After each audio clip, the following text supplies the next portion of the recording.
नमस्कार, जय जोहार, जय छत्तीसगढ़ संगवारियों। आज के एक नया व्लॉग वीडियो में आप सब जग के स्वागत है।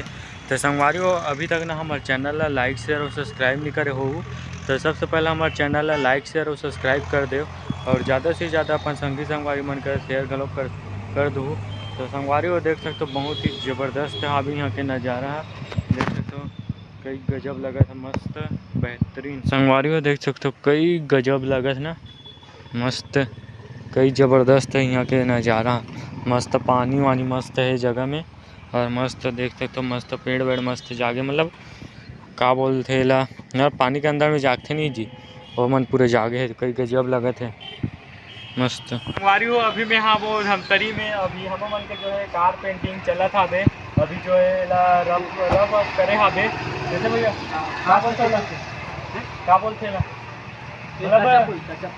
गजब टचअप हो ही संगवारियों। अभी टचअप करे के बाद जो है अपन असली रूप में दी, एक बाद जो है ना सफ़ेद कलर हावे, तेला सफ़ेद कलर ला जो है दी।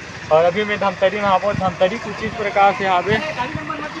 हाँ, बहुत ज़बरदस्त है संगवारियों, धमतरी के रोड है, देख सकते हो।